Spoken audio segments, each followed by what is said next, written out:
Saiyan Nation.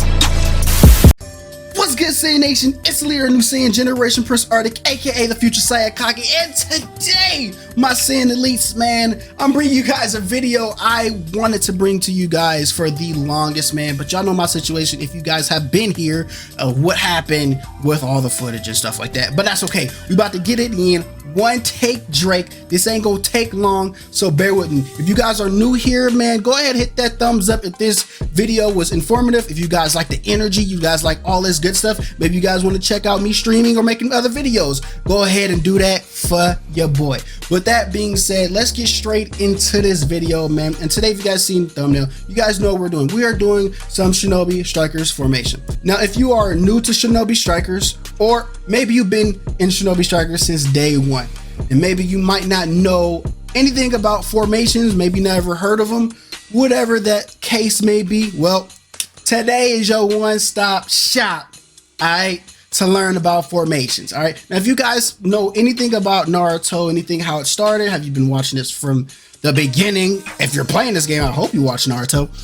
You know about team cells. All right, beginning, they start out with a 4-man cell with 2 other Genin and a Jonin as the team leader, and this is basically what Shinobi Strikers has basically started out with these 4-man teams. This is a MOBA style game, meaning it's a strategical type of gameplay. So if you don't know what these formations are or how to be in your roles and or positions, well, you can actually hinder the team. And well, today is one of them videos that's going to rectify that. All right, so let's just start out by figuring out what formations are and how many there are. So there's about 3 formations that you can possibly run in Shinobi Strikers. You have the 2-man formation, the 3-man, and of course the 4-man formation. Now, there's some strengths and weaknesses and different roles and positionings inside of each of these in between the different game modes. So first off, let's just break down the combat formations, and let's start out with the 2-man formation in combat. Now, combat has about 1 to 2 different types of positions and roles. The first main one is going to be the 2-man attack team. That's basically where you have 2 teams of 2. This is very good for combat when you're dealing just with a team that's either having somebody lag behind, or you have a team of 2 opponents. You might end up getting a team of 3. However, this balances out the whole entire combat squad, whereas if you do have a 2-man teams where there is somebody who is lagging behind and your squad mates are tag teaming this one individual, and they can go to the next individual and come help you guys. All right, with a 2-man team, you guys should be able to pretty much balance the whole entire game mode for as long as you possibly can. One of the best formations you can run in combat. Now, there's another one for the 2-man formation, which is going to be a 2-man attack team with 2 other Anbu characters. All right, so basically the Anbu position is pretty much what I basically call going solo. All right, so we're calling it Anbu because typically they're secretive, they're by themselves, you don't really see them. So just so you guys know, we're going to be using that terminology throughout this whole entire video. All right, this is really good if you have a 2-man attack with Anbu, just because you can have somebody out there, one Anbu player actually fighting the enemy, with the other Anbu actually going to grab Scroll. Scroll is going to be one of the best things to actually go for, because we all know they give you great boost. All right, so that's going to be one of the definite things that you can use this formation in. If you are running the Anbu position, make sure you're being safe, make sure you're solid, and make sure your preset is solid enough for you to actually be able to run Anbu, and that's in any and every formation. So be sure to listen up, because we're going to be mentioning the Anbu position a lot in this video. Next, we have the 3-man formation in combat. Now, it's pretty much what you think of. Pretty much just like the 2-man formation, you have a 3-man cell team where 3 of you guys are bunched up together fighting off the enemy, where you have one Anbu character out there fending for himself and or grabbing scrolls. If you are at any of those positions, you know, Make sure you guys are helping out the squad. If you're seeing somebody lagging in 3-man formation, they need help, or they're calling out for help, maybe you guys are in a party, make sure you go help out those people that need help. You know, if you guys need to switch over to the 2-man position, just because you may be the one that's on Ambu and you need help. So make sure you call out, let them know that you need help, and somebody go over there and help them out, protect the Ambu character. All right, and then of course we have the 4-man formation for combat. Now this is pretty self-explanatory. All 4 of the homies going in, beating up the whole entire squad. Whether you're jumping, whether you're trying to get 1v1s, we all stick together because we in this together. Now let's get into base battle formation. Let's start off with the 2-man formation for base battle. Now you have 2 different positions for base battle with the 2-man formation teams. All right, so now you have the attack and the defense positions. Now, as far as the 2-man attack position, if you are in the attack team, you are going to be the team that's actually attacking to cap bases. So that team is going to be rotating around the whole entire map, trying to cap bases that are either taken by the enemy or that needs to be taken in general. And the 2-man defense roles, you guys are doing basically what you think the title means. You are defending the bases that needs to be defended that you guys have already capped. There may be enemy teammates that are trying to cap the bases that you already captured. So you got to go ahead and defend that base. You know what I'm saying? So make sure you guys are solid with your squad right there, protecting that base, because y'all know the enemy gonna come after it.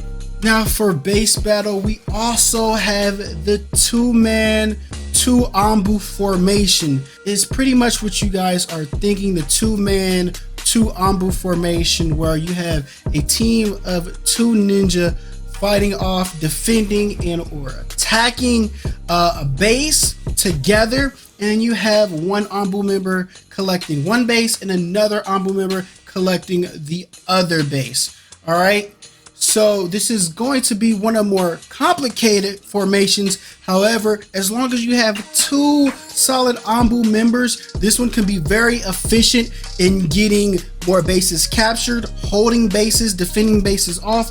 So I would strongly advise using this one in game modes if you know for a fact that your teammates are solid. All right, because this will be able to have full control over the entire bases. If you guys are completely solid, I would definitely suggest, if you're running this formation, the 2-man squad members definitely be one on the more, I would say, less skilled side, maybe having a defense or attack role as far as, you know, their type of ninja. So running this one is actually very, very good if you have these 2 Ambu members solid and you have a decent squad with the 2-man attack on a single base. Now let's move on to the 3-man formation in base battle. Now the 3-man formation in base battle is by far the best formation to run in base battle. Now the 3-man formation is going to be one of those ones that's going to have a lot of different roles into it. So listen up, y'all. So the 3-man formation is going to have the attack and defense positions, all right? And within those roles, we have the attack, the defense, and the Ambu roles.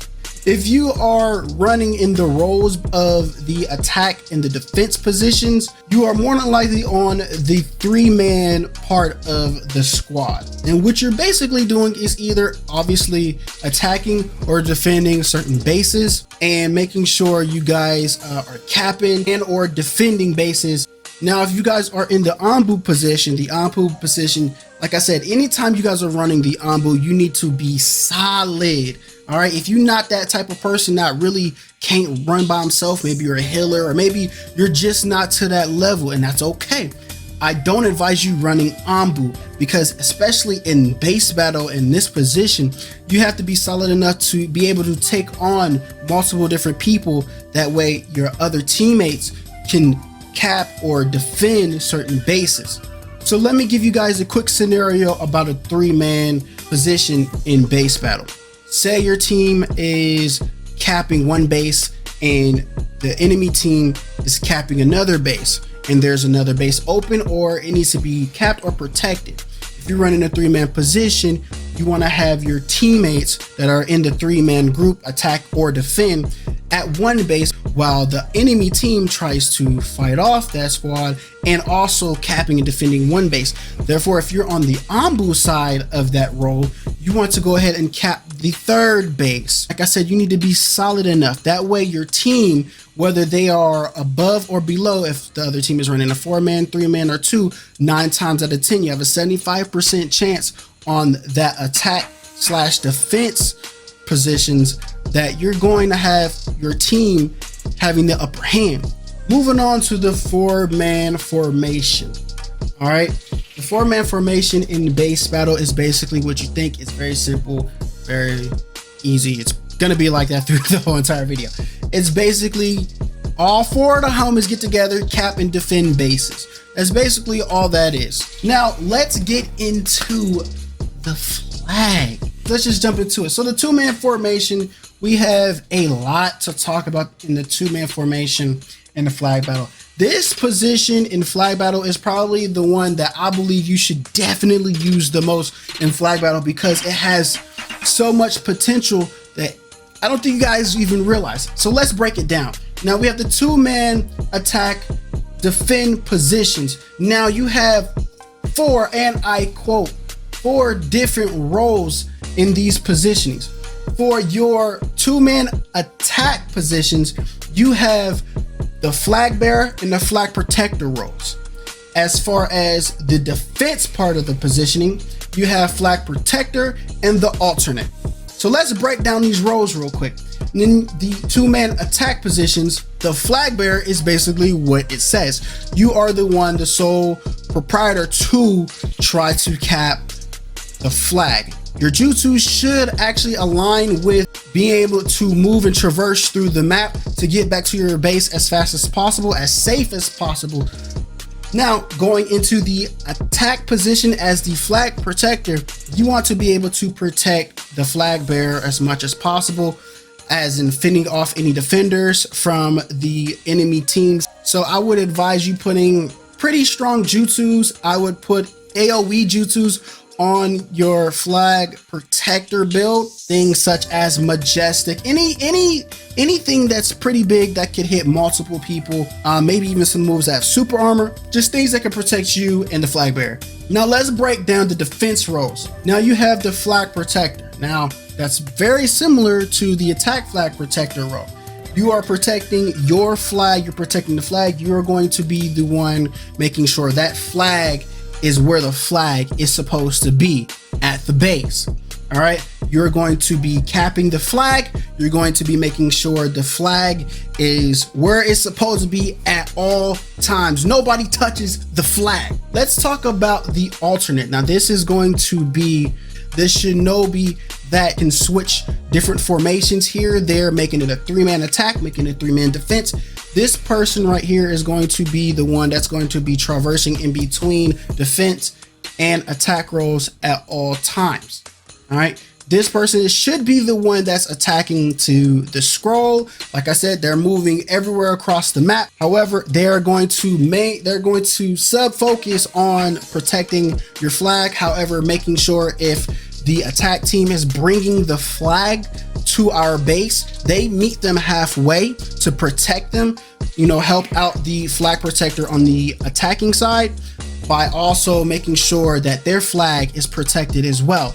So ultimately, their main goal is just to traverse the map, making sure the whole entire team is solid. This character is just like the Yambu. They have to be solid. Let's move on to the 3-man flag formations, man. Now this one I really don't recommend doing.